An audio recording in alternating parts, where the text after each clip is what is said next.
You are standing in a parlor in Boston.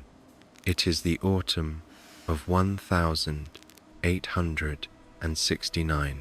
The gas lamps hiss against the wallpaper, and the air smells of camphor, wet wool, and something faintly metallic, the chemical ghost of silver nitrate that clings to every photographer's studio in America that year. In your hands is a tintype. It is heavier than you expected. Iron, coated in collodion, sealed under a thin layer of varnish that has already begun to yellow at the edges. The woman in the photograph is alive. You know this because she is the one who paid for it. Her name is Sarah. She is wearing black silk and a brooch made from her dead son's hair. The Union soldier standing behind her, with his pale hand resting on her shoulder, is not alive. He died at the Wilderness in May of 1864. His body was never recovered. His name was never carved into any stone. And yet, here he is, looking directly into the camera, looking directly at you, with eyes that do not blink because the dead never need to. This is the part of American history they did not teach you. Forget the noble cavalry charges. Forget the gallant speeches and the well-pressed uniforms in the Ken Burns reruns. The Civil War was not a Brady photograph. It was an industrial-scale meat grinder that consumed 620,000 American men in 4 years, more than every other American war combined up through Vietnam. And here is the part that should keep you awake. Nearly half of them were never identified. Roughly 300,000 sons, husbands, and brothers vanished off the face of the continent. No grave, no marker, no telegram, just an empty chair at the table and a mother who kept setting it for 30 years. There were no dog tags. The army did not issue them. Soldiers, knowing what was coming, would pin scraps of paper to the inside of their coats with their names scrawled in pencil, a homemade death notice, hoping that whoever found their body could read English. Most could not. Most did not bother to look. So the dead piled up. They were dumped into trench graves 30 deep. They were stripped of their boots before the bodies cooled. They were embalmed by traveling surgeons who set up tents next to the battlefield and pumped arsenic into corpses by the gallon, charging the family $100 per head. They were photographed on the ground at Antietam, swollen and black, their pockets already turned inside out. And then, somehow, they began coming back, not as ghosts in the campfire story sense.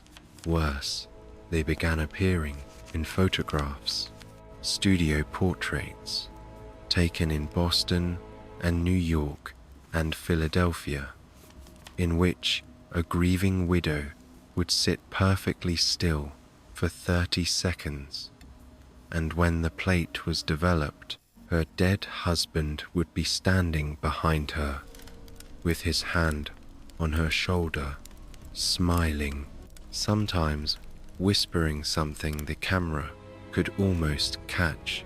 By 1870, an estimated 40,000 American widows had paid good money for one of these photographs.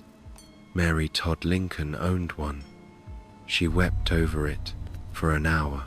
The photographer who sold them was put on trial, and the prosecution lost because no one in the courtroom, not even P.T. Barnum, could prove how the images were made. In the next 45 minutes, you are going to learn 5 things about the American Civil War that the textbooks will never tell you. Each one is worse than the last. You think the war ended in 1865. The dead would disagree. So let's start with the first lie. The lie is that American soldiers in the 1860s were laid to rest. The lie is the white marble headstone, the folded flag, the bugle playing taps over a hole in the ground. That image, the dignified soldier's burial, did not exist yet. It had to be invented. And it was invented, like most American things, because somebody figured out how to charge for it. Here is what actually happened to the average dead Union or Confederate soldier in 1862. He fell. If he was lucky, he died in the first volley. If he was unlucky, and most were, he lay in the mud for somewhere between 6 hours and 3 days, depending on the weather, conscious for some of it, listening to the men beside him stop being men. When the shooting stopped, the burial details came out. These were not chaplains. These were ordinary soldiers, exhausted, hungry, and nauseated, who had been handed a shovel and told to clean up. They worked fast because the smell by day 2 was a physical pressure against the inside of the skull, sweet, fermented, and so thick you could taste it on the back of your tongue for a week afterward. They dug trenches, long ones. The dead were rolled in shoulder to shoulder, sometimes head to foot, sometimes 30 deep. Often the bodies were stripped, first boots were currency, and a good wool coat could keep a man alive through January. So your great-great-grandfather, the one in the regimental photograph with the proud mustache, almost certainly went into the ground naked, face down, in a pit with 29 strangers, with a shovelful of Virginia clay thrown over his back. There was no marker. There was usually not even a count. Now meet Dr. Thomas Holmes of Brooklyn, New York. Confirmed. Holmes was a failed coroner with a chemistry hobby and the moral flexibility of a riverboat gambler. In 1861, he looked at the war the way a 49er looked at California, and he saw gold. What Holmes had, what nobody else had at scale, was a recipe, a clear fluid, mostly arsenic and zinc chloride, that you could pump into a corpse through the femoral artery, and, if you did it right, the body would not rot, it would stiffen, it would yellow slightly, the lips would pull back from the teeth in a way that made the deceased look mildly disappointed, but it would last. It would last long enough to be loaded onto a train, shipped 400 miles, and opened in the parlor of a grieving family in Pittsburgh or Albany, who would gaze upon the face of their boy and whisper, "He looks like he's only sleeping." Holmes charged $100 per body. In today's money, roughly $3,000. He personally embalmed, by his own estimate, over 4,000 Union officers. Do the math. Holmes ended the war, a wealthy man. But the part you need to sit with, the part that does not make it into the museum placard, is what Holmes did with his samples. In his Brooklyn townhouse on Prospect Place, Dr. Holmes kept embalmed human heads on the shelves of his front parlor. Not skulls, heads, with the skin still on them, and the hair still combed, and the eyelids stitched politely shut. He used them as advertising. Prospective clients, usually army contractors, sometimes anxious congressmen, would be invited in for tea and shown the merchandise. Visitors who wrote about the experience all mentioned the same thing: the smell. Sweet, chemical, wrong. A smell that did not leave your clothes for 2 days. Capitalism, it turned out, did not pause for the apocalypse. It just dressed differently. Holmes was not alone. He had imitators. By 1863, the U.S. Army was lousy, with what newspapers politely called embalming surgeons, freelance ghouls in stovepipe hats who followed the cannon fire the way crows follow a plow. They set up tents on the edges of battlefields. They ran broadsides advertising their services to officers in advance, the way a modern soldier might prepay for life insurance. Bodies embalmed by us never turn black. That was an actual slogan. It ran in the Washington Star. They worked in the open. They worked fast. They embalmed officers first because officers had families who could pay, and they left the enlisted men in the dirt because enlisted men had mothers in West Virginia who could not. The arsenic they used, and it was a tremendous amount of arsenic. Gallons per body leaked.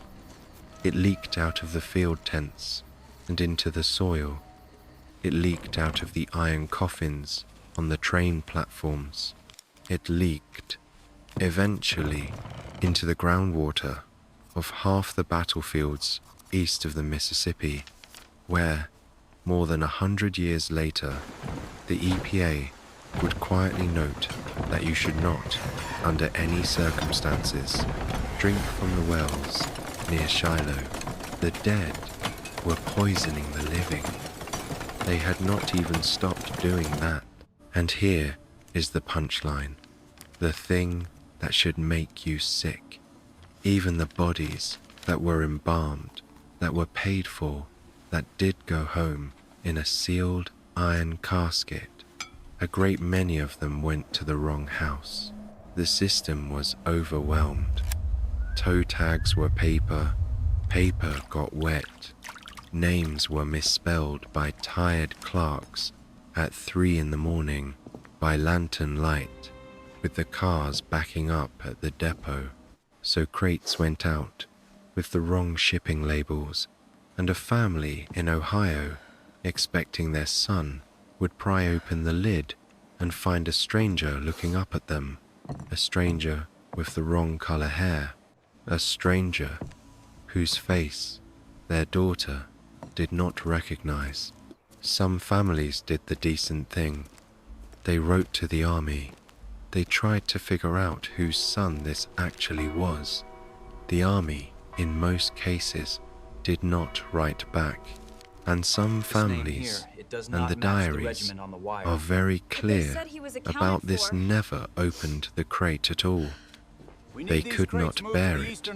They buried it sealed in the family plot with a headstone bearing their own boy's name, and they went to that grave every Sunday for 40 years and laid flowers on top of a man they had never met, a man whose own mother, in some other state, was doing the exact same thing for someone else's child. Multiply that by 10,000, by 50,000. That is the math of American grief in 1865. Stop the video for a second. I want you to actually think about this one. If you opened that crate in 1865, Another stack of if pension the lid forms came just up arrived. and the face inside was a stranger, Are the casualty would you rolls tell anyone? reconciled yet? Would you write the letter, send the body back, start the search? Or would you nail the box shut, bury it under your boy's name, and let some other mother go to her own grave, never knowing? Drop your honest answer in the comments. One word, tell or bury. I read every single one. And while you're down there, hit the like button. The algorithm doesn't bury real history the way the army buried these men, but it tries. Help us out, because the bodies that came home in boxes, even the wrong ones, were the lucky ones. They had a destination. They had a name on a label, even if the label was a lie. 13,000 men in the spring of 1864 were about to be loaded onto trains, heading south into Georgia. They were going to a place that had no name on any official map. The few who walked back out of it would not talk about what they saw between the trees, and one of them would eventually walk into a photographer's studio in Boston. The trains left in February of 1864. You would not have known if you were one of the men chained inside the boxcars where you were going. The Confederate guards would not say. The route was deliberately confusing south through Virginia, west through Tennessee, then a long crawl down into the pine country of central Georgia, where the rail line ended at a depot so new the lumber still bled sap. The town was called Anderson. The camp the prisoners were marched to had no name yet. On the official Confederate paperwork, it was simply Camp Sumter. You will know it by what we call it now.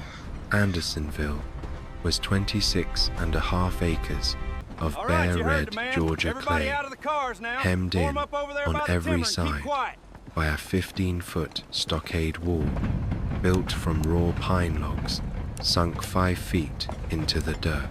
There were no buildings inside. None. No barracks, no infirmary, no latrine, no mess hall, just the dirt, the sky, and the wall. The Confederate engineers had designed the place to hold 10,000 prisoners. By August of 1864, 6 months after it opened, it held 33,000. You need to picture this correctly, because the textbook version is sanitary and the truth is not. There was no shelter. The men dug holes in the ground with their hands and their tin cups and crawled into them like dogs to escape the Georgia sun, which in July reaches 104 degrees and does not move. The holes filled with rain, the rain mixed with everything else. Survivors, in their diaries, did not describe the smell of the place as a smell. They described it as a presence. One man, a sergeant from Maine named John Ransom, wrote that it was a living thing that crawled into your throat and sat down. Lift it higher, Another quick. said the It's too stench heavy, I can't. could be smelled 3 miles away on a bad afternoon. Confederate cavalry units, riding past, refused the assignment of guarding the gate. They preferred actual combat. There was one source of water. It was a small creek called Stockade Branch. By August It entered the 1864, camp through the Andersonville was a north living wall, hell. A ran 26-acre sluggishly enclosure through meant the for middle, 10,000. and exited through the south. The men drank from the upstream end. They relieved themselves in the downstream end. By June, there was no upstream end. There was only the creek, which had become something the human language does not have a word for, and which the prisoners, in a flat black joke, took to calling the soup. Inside the wall, 19 feet from it, there was a wooden rail set on short posts, maybe knee-high. The Confederates called it the deadline. This is, by the way, where the modern English word comes from. Cross that rail, even reach across it, even let your shadow fall across it, and the guard in the nearest watchtower, a position called a pigeon roost, would shoot you. He was paid extra for it, a 30-day furlough for every prisoner killed at the line. Confederate guards, most of them old men or 14-year-old boys, the only humans the South had left, were highly motivated. And here is the part that the survivor diaries return to, again and again. A great many men crossed the deadline on purpose. They walked to it slowly, in broad daylight. They placed their hand on the rail. They looked up at the boy in the tower. They waited. It was the only suicide method available that did not require a rope. Hell, it turned out, kept meticulous paperwork, just not the kind you could read. Out of the roughly 45,000 Union prisoners who passed through Andersonville's gate, 12,920 died inside it. That is one man every 11 minutes for 14 months straight. They died of dysentery, of scurvy, of gangrene, of typhoid, of pneumonia, of starvation, and increasingly, as the camp ran on, of each other. This is the part the northern papers never reported, because it complicated the story. The men inside Andersonville were not a brotherhood. By the summer of 1864, the camp was being run internally by a gang of Union prisoners who called themselves the Raiders. They were mostly bounty jumpers and dock thugs from New York City who had enlisted for the cash bonus and been captured almost immediately. Inside the wall, they organized.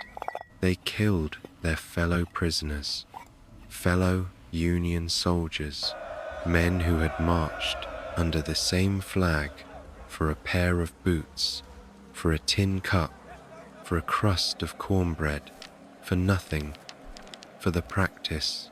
The camp finally turned on them in July. Other prisoners calling themselves the Regulators held a trial.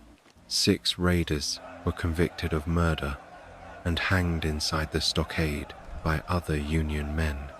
On a scaffold the prisoners built themselves. Their bodies are buried at Andersonville National Cemetery to this day. You can visit the graves. They are deliberately set apart from the others. 160 years later, the dead are still segregated. Now, the myth bust. The man in charge of all of this, the commandant, was a Swiss immigrant named Henry Wirtz. Northern newspapers, during and after the war, painted Wirtz as a sadist, a monster, a brute who personally tortured prisoners for sport. The reality, when you read the actual records, is uglier and stranger. Wirtz was a sick man. He had a shattered right arm from an old wound that had never healed. He was almost certainly addicted to opium for the pain. He wrote letter after letter to Richmond. They survive. You can read them begging for food, for medicine, for tools, for anything. Richmond did not respond. The Confederacy itself was starving by 1864. There was nothing to send. Henry Wirtz was hanged in November of 1865. He is the only Confederate officer who was executed for war crimes after the Civil War. His last words, spoken on the scaffold to the Union officer in charge of the rope, were reportedly, "I am being hanged for obeying orders." The officer's name was Captain Christian Rath. Rath, by his own later admission, found the words unsettling enough that he wrote them down. So those are the official numbers: 13,000 dead, 6 hanged, 1 commandant executed, a camp closed, a war ended. The official numbers are not the whole story. Buried in the National Archives, in a folder almost nobody looks at, is a discrepancy that has never been satisfactorily explained. The Confederate intake registers at Andersonville logged every prisoner by name, regiment, and date of arrival. The Union exchange records logged every prisoner who was released, traded, or whose death was reported. When you cross-reference the two lists, and a small group of historians has, painstakingly, over the last 40 years, there are roughly 460 men who entered Andersonville's gate and never appear in any subsequent record on planet Earth. Not on the death rolls, not on the prisoner exchange manifests, not in the post-war pension applications filed by their families, not in the regimental reunions that began in the 1880s. They walked through the gate, and then they stopped existing. There is one other detail. It comes from the diaries of 3 different survivors, men who did not know each other, who wrote in 3 different handwriting styles, in 3 different states after the war. All 3 describe the same thing. In the final weeks of the camp, in the worst of the dying, certain prisoners began walking to the deadline at night, not to be shot. The guards did not fire on them. These men would stand at the rail in the dark, and they would speak quietly in low voices to something in the pine trees on the other side of the wall. They would speak for a long time, sometimes an hour. Then they would walk back to their holes in the dirt. By morning, they were always gone. Their messmates would find the hole empty, the blanket folded, the tin cup placed neatly on top. No body, no witness, no record of the gate having been opened. The survivors had a name for them, the Whisperers. When the war ended in April of 1865 and the gates of Andersonville were finally thrown open, the men who walked out did not, all of them, go home. A surprising number of them, in the years that followed, ended up in the same place, not Boston, not New York, but a small studio on Washington Street in the city of Boston, where a former engraver was offering a service that nobody else in America was offering yet. You sat in his chair for 30 seconds. You held perfectly still, and when the plate was developed, the man you had last seen at the deadline in Georgia would be standing behind you with his hand on your shoulder, smiling at the camera. These photographs still exist. You can hold them. That is where this gets bad. The man who took the photographs was named William H. Mumler. You should know what he looked like, because his face is the face of a particular American type, and that type has not gone extinct. Round, soft, clean-shaven, thinning brown hair. The kind of mild, slightly pious expression, that small-time confidence men have worn in this country since before there were photographs at all. He was 30 years old in 1862. He worked until that year as an engraver at Bigelow Brothers and Kennard, a respectable jewelry firm at 25 West Street in Boston. He was, by every account, completely unremarkable. And then, one slow afternoon in his studio, fooling around with a borrowed camera, William Mumler took a self-portrait. He developed the plate himself, and when he held it up to the lamplight, there was a second person standing in the frame with him, a young woman, slightly transparent, standing just behind his right shoulder, smiling. Mumler claimed, when the photograph began to circulate, that the woman was his cousin. She had died 12 years earlier of consumption at the age of 19. Friends of the family identified the face. They said the resemblance was perfect. The same crooked smile, the same slight tilt of the head. They wept. Mumler, sensing the room, wept with them. Within 6 months, William Mumler had quit the jewelry business. Within 3 years, he was the most famous photographer in America. You need to picture how this worked, because the experience of it is the point. You walked into his studio on Washington Street in Boston, then, later on, Broadway in New York, and you were shown to a chair in a room lit only by a north-facing skylight. The walls were painted a flat black. The air smelled of ether and warm collodion. Collodion is the chemical that holds the silver nitrate to the glass plate, and it has a sweetish, sickly odor like overripe fruit left in a closed car. Mumler would disappear behind a black cloth. He would tell you very quietly to think about the person you had lost, and then he would tell you to hold perfectly still.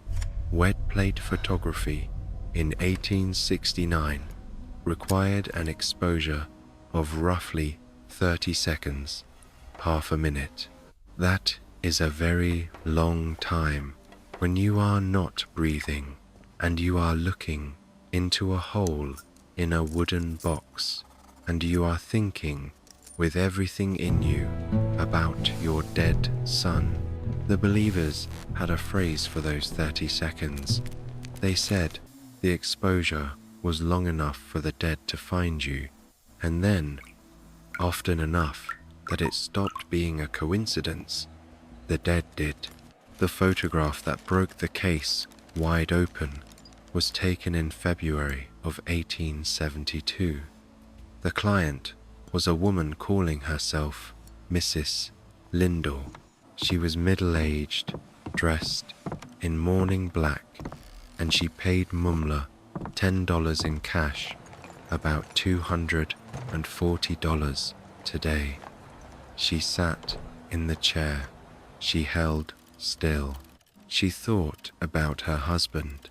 When the plate was developed, there was a man standing behind her. He had a long, narrow face, deep-set eyes, and a familiar beard. His hands were resting very lightly on her shoulders. He looked tired, the way he had always looked tired, and he was bending slightly forward as if he were about to whisper something into her ear.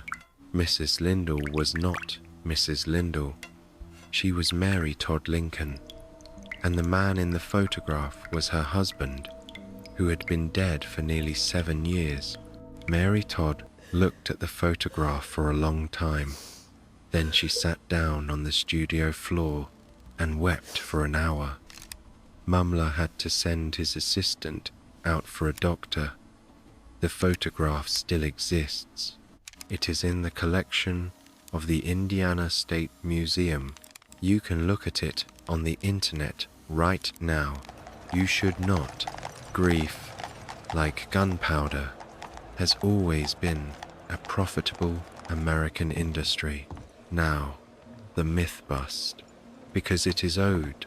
William Mumler was almost certainly a fraud.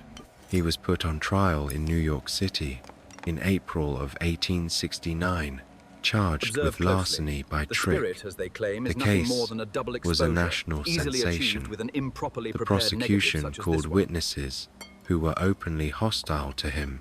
They called other photographers who demonstrated in front of the courtroom exactly how a spirit image could be produced by reusing a plate that had not been fully cleaned, by double exposing the negative, by hiding a transparent second image inside the camera itself. The prosecution called P.T. Barnum. Yes, that P.T. Barnum, the showman, who was at that point a self-appointed expert on American humbug. Barnum took the stand and testified under oath that he had personally commissioned a spirit photograph of himself with the ghost of Abraham Lincoln, and he had it produced for him, and he had paid for it, and the ghost was a lie. The prosecution should have won. The judge, a man named Joseph Dowling, read his decision on the 3rd of May, 1869. He acquitted Mumler, and then, in a sentence that historians have been chewing on for 156 years, the judge wrote this: "I am morally convinced that there may be fraud and deception practiced by the prisoner, but I am compelled to find him not guilty because the prosecution has failed to prove how the photographs are produced." Read that sentence again. The judge believed Mumler was a crook. He acquitted him anyway, because nobody in that courtroom, not the prosecutors, not Barnum, not the rival photographers, could explain in technical terms how the dead were getting onto the plates. And then there is this. It is the part that the skeptics' books tend to skip past quickly. Among Mumler's surviving plates, the ones held today in archival collections at the Getty and the College of Psychic Studies in London, there are at least 14 images in which the spirit has been positively identified by surviving family members as a specific Union soldier listed as missing in action at either Cold Harbor or Andersonville, identified down to the scar above the left eyebrow, down to the tooth that grew in crooked, down to the index finger that had been amputated at the second joint in a sawmill accident in Ohio in 1858, a fact known only to the dead man's mother and his older brother. William Mumler had never been to Ohio. He had never met these families before they walked into his studio. There was no internet. There were no public records of mutilations. There was no way for him to know. The skeptics have an answer for this, and the answer is coincidence and confirmation bias. Grieving mothers, they say, will recognize their dead son in any blurry shape. The mind fills in what it needs to see. This is true. This is documented. It is also a thinner explanation than it sounds when you are holding the actual plate in your hand and looking at the missing finger. By 1870, in the wake of the Mumler trial, which, instead of destroying him, made him a sensation An estimated 40,000 American widows had paid for a spirit photograph. The spiritualist movement, which had been a parlor curiosity in 1859, claimed 8 million followers by 1875. That was roughly 1 in 5 Americans. Seances were held in the White House under the Lincoln administration and again under the Grant administration, and the official records of them have been quietly misplaced. There was a darker industry running parallel to all of this, and you should know about it, because it is the bridge to where this is going. Post-mortem photography. The practice was simple. When a member of your family died, usually a child, because in 1870 a third of American children did not reach the age of 5, a photographer was called to the house. The corpse was washed, dressed in its Sunday clothes, propped upright in a chair, or held by surviving siblings, and photographed, sometimes for the only time. If the eyes had closed, the photographer painted new eyes onto the print itself in oil. After the fact, some of these photographs survive in family albums to this day. Most American families with deep roots have one in a box somewhere. Open the box. Some of these photographs, when you study them carefully, contain too many people. A family of 4 in the frame. 5 faces. Quick check-in. 15 seconds. If you're still here, if you've made it this far into the script, go ahead and hit that like button right now. Just tap it. We're about to walk into the darkest part of the story, and I need to know who's coming with me. The photograph I'm about to tell you about was not taken in a studio. It was taken on an empty parade ground in Georgia in 1881 by a man who would be dead within a week of developing the plate. You ready? The photographer's name was Hiram Cole. He was a traveling shutterbug out of Macon, Georgia wagon-mounted darkroom, wet plates, the kind of man who shot weddings and depot openings and made just enough to keep his horse fed. In the autumn of 1881, 16 years after Appomattox, he was hired to photograph the new National Cemetery at what had once been Camp Sumter, a memorial pamphlet. Routine work. The stockade was gone. The pines had grown back. The dirt that had drunk 13,000 men was just dirt again, soft underfoot, carpeted in needles. Cole took 11 plates that afternoon. 10 of them were ordinary. The 11th showed roughly 300 men in ragged Union blue standing at attention on the empty parade ground facing his camera. He developed it 5 nights later, alone, in a hotel room in Macon. He did not show it to anyone. He wrote one line in his ledger plate 11, exposed, Andersonville, do not print, and bought a train ticket north for the following morning. He never boarded the train. The maid found him in his bed on October 14th, 1881. No wound, no bottle, no note. The plate was on the nightstand, dry, perfect, and face down. It is in a private collection now. The owner has, on 3 separate occasions, declined to allow it to be reproduced. Now, walk back with me one last time into the parlor in Boston. You are still there. It is still 1869.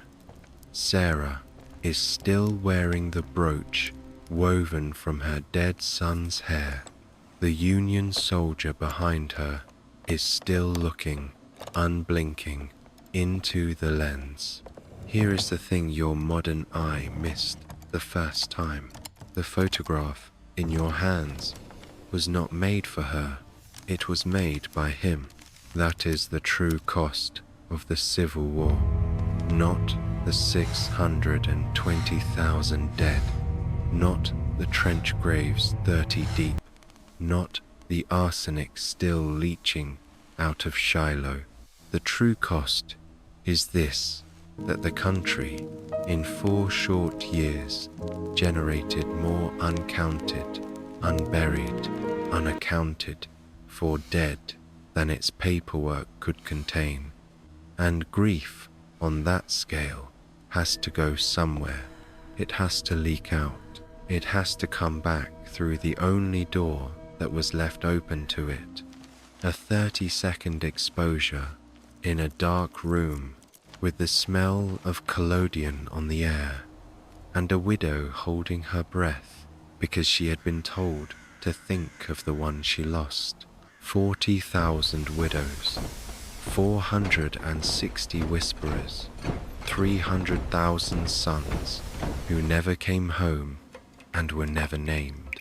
And one tintype in your hand developed 156 years ago that is still somehow slightly warm.